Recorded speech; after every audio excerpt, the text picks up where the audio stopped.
Amazing, thank you, and thanks everyone for joining today. So welcome to TLC Worldwide UK FMCG Trends webinar.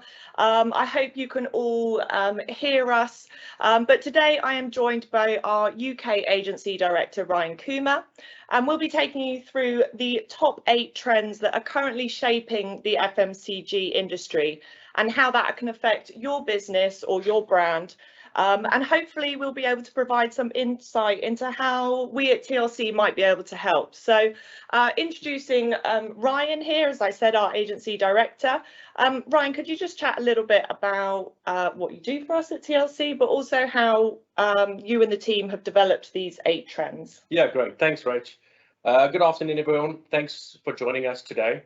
Our hope today is that we'll be able to share some useful and beneficial insights that will ultimately help you navigate this ever-shifting consumer landscape in 23. We're going to try and keep it exciting. It's only 8 trends. There is a lot more that we can obviously provide, but for now we wanted to make sure that it was short and concise.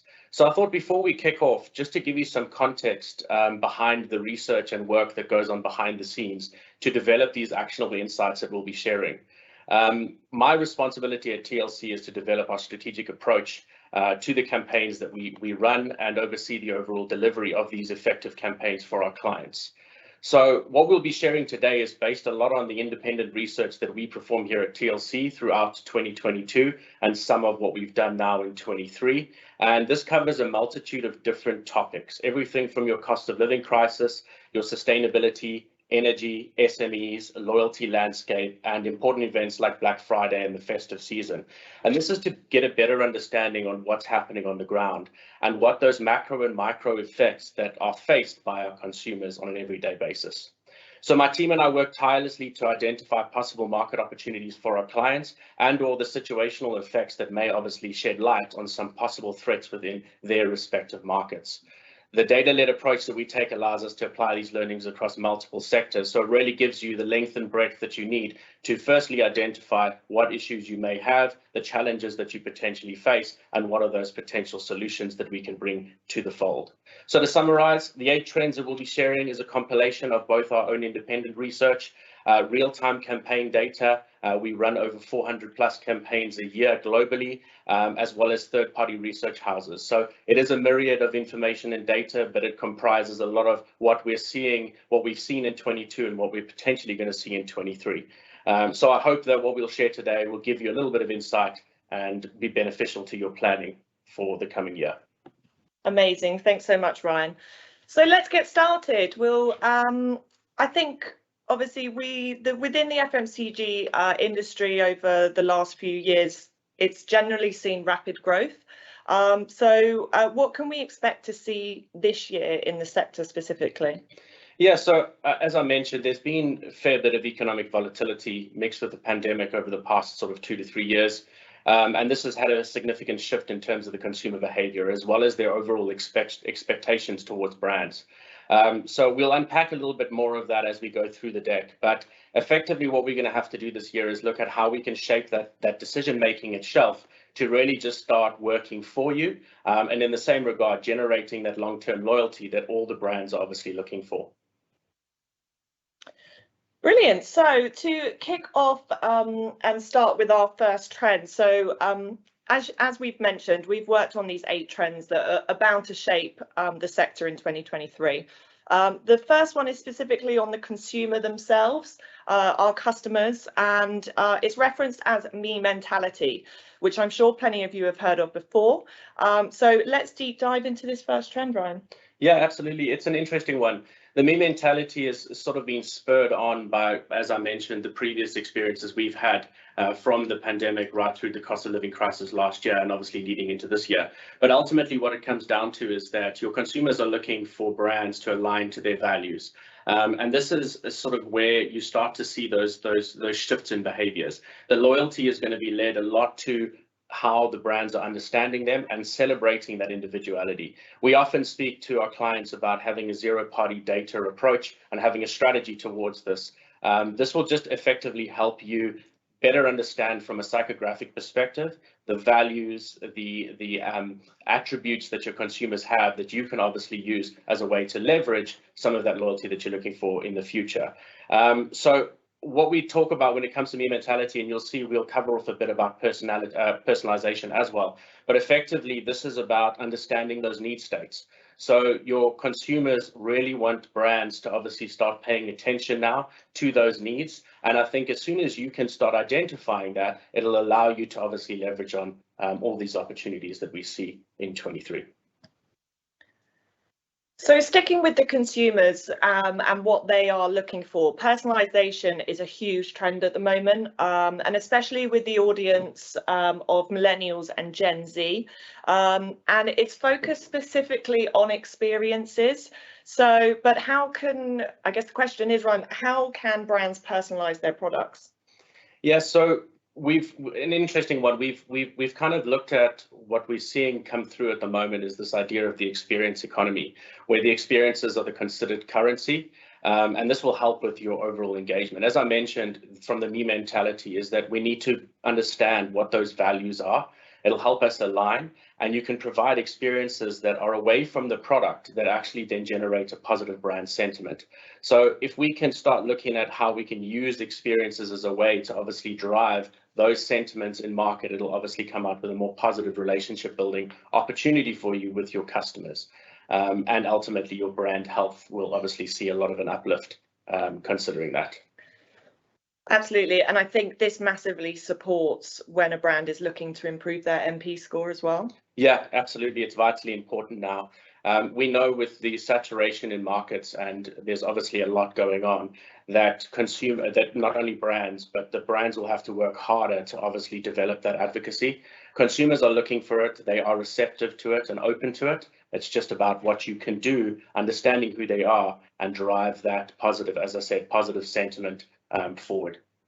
Absolutely. So I know I'm always looking for a product that is offering more. That added value point is really a really important one. The expectation, I think, from customers that the brand should be offering more and that it's always available. And I think as we moved into trend 3 on sustainability, again, this is another expectation for consumers right now. Yeah. I mean, sustainability has been around for a while. What we've noted is that it's about that measurable impact and that long-term commitment from brands that's really going to get the consumer's attention. They're becoming more aware of those environmental impacts in terms of the production of certain products. So it's imperative for us to obviously build a robust sustainability or eco-pledge that shows that commitment to the reduction of environmental impact. And I think it's also about educating your customers on that journey. They want to see the actions that you're performing because, again, it aligns to some of their values. And this sustainability has become part of that purchase decision journey. So this is now a huge consideration when it comes to certain brands that they align themselves to. And if we work together with our clients like we do here, using things like our National Green Network as a way to drive that, it further amplifies that purpose-driven approach that obviously is going to be extremely beneficial coming year. Thanks, Ryan. So the next trend, I think, will resonate with everyone. It definitely does with me, which is the rise of budgeteers. So we are all looking at the moment, due to the cost of living crisis, to save a few pennies here and there. And it's really interesting to see the actual split here with 50% of consumers' income going towards essential spending, 30% on non-essential, and the rest 20% on saving or paying off debt.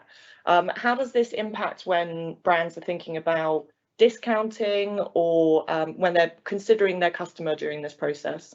Yeah, we actually, as I mentioned, we conducted 2 studies last year, one in March and one in September around the cost of living and the effects on the consumer.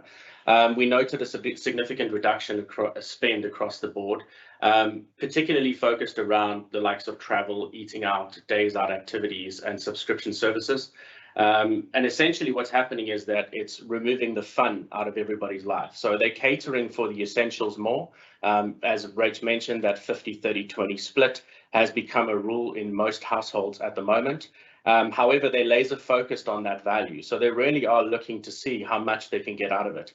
And what we generally do is we try and sort of show our clients how to combat discount, because we understand that it erodes that margin. And sometimes adding value has a higher perceived value towards your clients, which obviously generates better affinity and ultimately loyalty.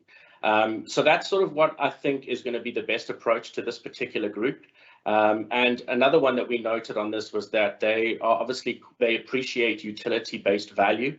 And this is obviously to supplement some of those losses that we mentioned from the cost of living. So if you're able to do that, I think this is kind of where you start to win at shelf and you become sort of first pick. So now to take and sort of flip that trend on its head a little bit. So from budgeteers to indulgence, which is our next and fifth trend for you. So this is all around the power of nostalgia and the power that this actually has on the consumers. So we're looking at from hopeless to hopeful. Yeah, this is a common trend that we're seeing now pick up a bit more momentum. It is largely driven by what we say is history repeats itself. So we look at some of the indicators from previous recessions to understand what those potential behavioral patterns are. And this one in particular, just going back to 2008 as the most recent recession, is there was a term of the lipstick effect. And effectively what that was beauty manufacturers saw the sale and the increase of sale of lipstick type products. And the reason for this is that it's these small uplifting moments. It's basically creating hope. So feeling good about myself, and this personal care was a key highlight over that period. What's interesting about where we stand now, whether we're debatable, whether we're in a recession or we're not, and I think this is kind of a big conversation at the moment, but the economic downturn is sort of showing similar indicators. However, what's sort of shifted is that it's no longer the lipstick effect, it's now what they term as the hair care effect. And ultimately, the principles are the same, as consumers are seeking that small uplifting indulgence during these times of uncertainty. Then from another side, the actual indulgence from a product-led perspective this is sort of led largely by that nostalgia. Consumers are, even though they're going through this, the budgeteers, the rise of the budgeteers, they're watching their spend and being a little bit more savvy. However, there's certain products that generate that sense of comfort. And that's something that we can play on, especially if you're a brand or a product that a consumer views you in this way. It's something that you can really use to sort of amplify those moments, because they're looking for those moments of joy. They're looking for that moment to break away from what's going on around them. So indulgent brands, in some cases luxury brands, they still become considered at shelf because it provides that comfort. So again, understanding those need states, aligning your value pillars to your consumers' values will really just help drive this forward in this time. So we've talked a bit already about the cost of living and the pandemic, and of course the impact that that's had on both these trends and what we're seeing, but also the industry itself. So the trend we now focus on is inflation marketing, which is a bit of a term that has come up over the last year or so. And this is where sort of brands are having to increase their prices, but can't necessarily afford to discount as much as they did before. And I guess the question is, what does that mean for brands now? Yeah. Again, looking back, taking 2008 into consideration, we have the results post that recession, and it shows that the brands that didn't take a meat cleaver to their marketing budgets, but more of a scalpel, were the ones that fared better post that event. And it's not necessarily, we understand that you'll be cutting budgets, but it's about understanding that your consumer is still looking for a little bit of that attention, a little bit of that love during this time. As we mentioned, they are looking for that comfort. The other thing is that we obviously want to try and combat that idea of discounting, eroding your margins, obviously not great for the bottom line. And ultimately, when you come out of it, you want to come out strong and you want to have this consumer base loyal to you. So it's about understanding where your consumers are in this process. It is a domino effect. Rates go up, interest rates, inflation, etc. It affects the product prices. They don't have as much money in their pocket anymore, but they're still looking for brands to obviously provide that value. And I think that human understanding is really what's going to help you going forward, but I think also in terms of your overall loyalty. And the discussion recently with the team was that this could potentially help with your customer lifetime value, as it obviously promotes you as somebody that is purpose-driven, that is aligned to their values, and somebody that, or brand at least, that they want to continue engaging with. And I think that added value is so important at the moment, and that's again where sort of TLC can come in and have that solution. So the right solution with the right reward. Our networks provide that as an added value proposition for any brand, but obviously specifically within FMCG that we're looking at the moment. So we have personalization for the consumer, the added value effect, and now the penultimate trend we see, which is convenience. So speed, convenience, and value, I think, is sort of three huge key terms that consumers are thinking about. And of course, we all lead such busy lifestyles now that this is even more in need than it has been previously. When I think of convenience, I think of, and especially within FMCG, I'm thinking sort of supermarkets. So would the focus around this trend be around supermarkets? Yeah, I think supermarkets certainly spearheaded this approach. It was largely driven by the need to adapt in the pandemic and the dramatic shift to digitization. So convenience meals was a natural result. So this sort of forged that expectation in the consumer's mind that they needed convenience and speed. And now considering some of the other sort of macro effects that they're having to encounter, or the challenges they have in market, it's even more so needed. So that's kind of where we start to look at how can you as a brand from that understanding, allow yourself to obviously develop alongside the consumer. They're looking for innovation. They're looking for you to consider them in that ecosystem. And if you can't necessarily sort of change the speed or the convenience of your products, it's about how can you then shift that focus to unparalleled value. And I think to what Rachel was saying, it's about really understanding that if they have less to spend and less to do, then how can we potentially remedy that and remedy that for your consumers? And ultimately, that's going to really have a positive effect in terms of your overall engagement, and it will create that one-to-one connected consumer, which you need. And so the zero-party data we discussed and having a strategy behind that will allow you to better understand what those needs are, and you can obviously then attach a strategy that can potentially remedy that, especially through value. Absolutely. So the final trend for us delivering to you today, though I do think there are 101 more trends that are currently in play at the moment, but we wanted to condense this for you. But the final trend is revenge travel, and what this is for consumers in essence. So travel, we see, is heavily one of the highest rewards or experiences. And in some research that we've done, it's the reward or experience that consumers would say that would bring them joy. When we ask our consumer database about what their top experiences would be, travel is always in the top two. So it's also around that even budgeting and everything that consumers are looking to do. They would rather budget elsewhere than sacrificing their holidays or trips. Yeah. As I mentioned, the two studies we did last year on the cost of living really just sort of pointed at that. We saw an increase in terms of the idea of staycation or local travel and less international. That dip sort of got sort of existentially bigger towards the end of the year.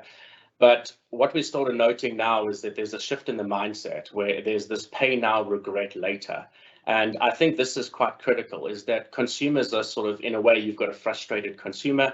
They feel that they owed a trip, and they now sort of throwing caution to the wind when it comes to the economic impact of these types of trips. And that's great. I mean, it's a positive thing considering the confidence has been fairly low.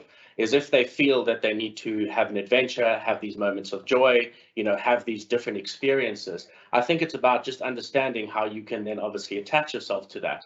And travel naturally denotes a positive response, and it's away from product. One of our products, which is the National Travel Network, really allows you to provide that to your consumers quite seamlessly. And again, this will get the feedback, and the response I expect would be that you're understanding the consumer where they are in their current life cycle or life stage. So it is a considered utility value as we see it, and it will certainly help you just drive those conversations with your consumers in 23. Amazing, thanks, Ryan. So we've now covered the 8 trends that we believe are shaping the FMCG industry, specifically going into 2023. So just to recap, you had the first trend of me mentality, then personalization, sustainability, budgeteers, indulgence, inflation marketing, convenience, and finally revenge travel, which Ryan's just taken us through. So now TLC works to understand the consumer journey, and we use our insights and data that we gather from our own consumer database to provide a data-driven solution. All our solutions, as we've mentioned, involve rewarding your customers, and we wouldn't be doing our job if we wouldn't just take this opportunity. So if you wouldn't mind indulging us for 2 minutes for us to showcase to you some of our work with a very, very short video. So we've provided sports sessions when you buy a bag of potatoes, free movies with ice cream, and even days out when you purchase a mop. So just going to take you through the TLC rewards.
And that's it from us. So thank you all so much for joining.